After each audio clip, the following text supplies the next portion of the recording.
情况下。 We are now in a critical period of the prevention of this epidemic. We need to control the potential source of the virus. Well, the BBC's Stephen McDonald has just been to Hubei province to report. He's back in Beijing, where he's based, and this is his latest update. Everybody who's been in Hubei province is expected to stay away from their workplace for 2 weeks, and so that's what I'm doing as others are. It's just that the authorities are taking more and more strict precautions when you go into buildings. I mean, I'm back in Beijing now.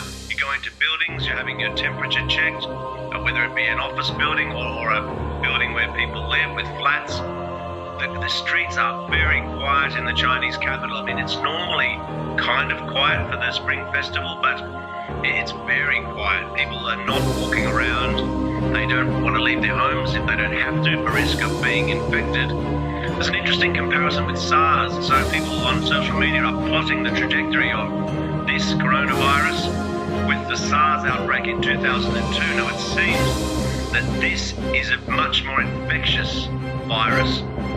Well, we've heard the update of the Chinese authorities. Next, let's hear from the World Health Organization. The whole world needs to be on alert now. The whole world needs to take action and be ready for any cases that come, either from the original epicenter or from other epicenters that become established. The virus continues to spread, but there has been a breakthrough. Scientists in Australia have recreated this new coronavirus, and that may help efforts to diagnose and treat it. Here's the head of the team behind that work. This step makes it possible for a lot of things to move forward that have been delayed. We're just delighted to have been able to fill that gap in the space between 2 a.m. Saturday morning, when the first case was diagnosed in Australia, and Monday, when we believe we had the virus growing in culture. Well, hundreds of British citizens are being flown back to the UK from Wuhan on Thursday. Here's our health editor, Hugh Pym, saying it's understood the British passengers joining the flight from Wuhan will be required to sign a contract committing them to a 14-day quarantine period on their arrival, and it's believed they'll have to stay in a British military facility. A number of other countries are also evacuating their citizens. For example, these pictures, some of over 200 Japanese citizens who have arrived back in Tokyo.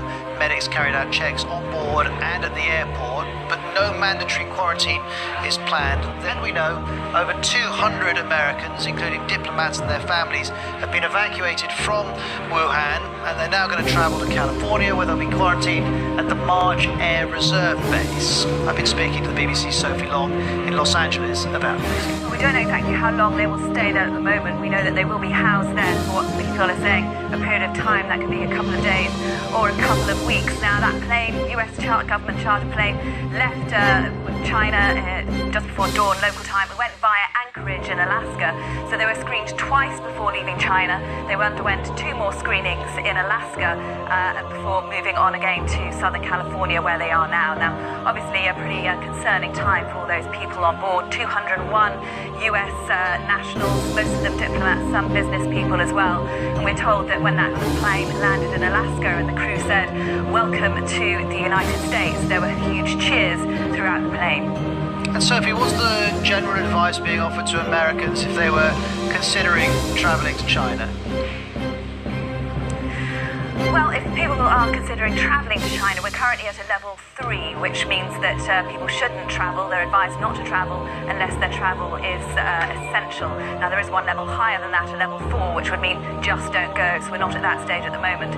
I think the message here from public health officials is to not be alarmed. They've been very clear about what's happening in China is not what's happening here in the United States. There are currently 5 confirmed cases, 2 in California, 1 in Arizona, Illinois, and 1 in Washington State as well. So the trajectory of the disease at the moment is not alarming, and people should not be alarmed in the United States. That's not to say, though, that rumours are there was an erroneous message on social media that there had been a confirmed case at the University of Southern California. Well, there was a statement from the school saying that was not the case.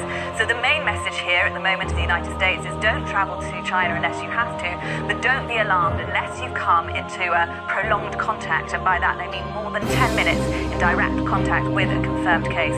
Otherwise, people should remain calm.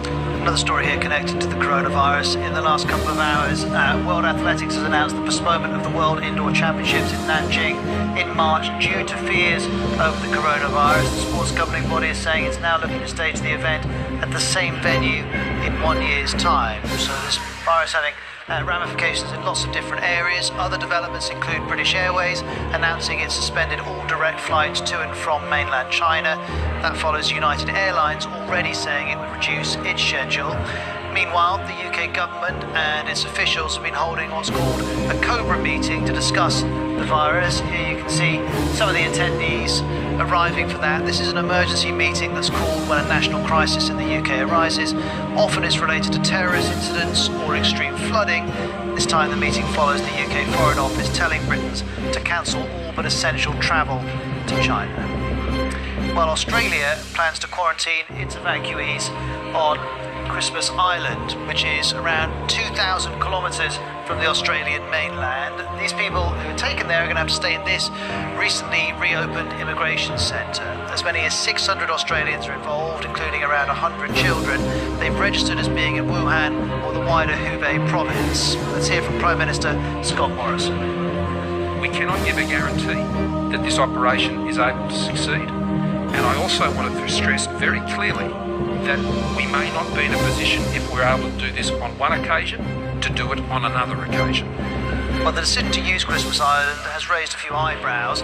This detention centre has been a controversial part of Australia's border protection policies, which sees some asylum seekers housed at this facility. ABC's China correspondent Bill Birtle says he's gauging reaction from a Wuhan Australians WeChat group. He says there's a lot of concern about medical facilities on Christmas Island, about conditions for kids. He goes on, a comment that keeps coming up, it's probably better to stay in Wuhan. We also saw this from another ABC journalist, Sophie McNeil. She's been talking about how this feels wrong. Australian citizens under quarantine like this in a remote place that doesn't have expert medical facilities. Would we really do this, she asked, if such a virus was taking place in the UK? And ABC Australia is also reporting that the 1,400 people who live on the island were not told about this announcement before it was made public. The community leader there has told ABC he saw the Prime Minister's announcement via SBS, which is a public broadcaster.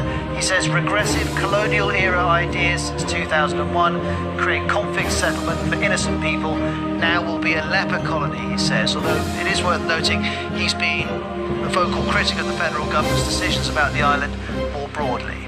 Let's get more on this story. Shaima Khalil is our correspondent in Sydney.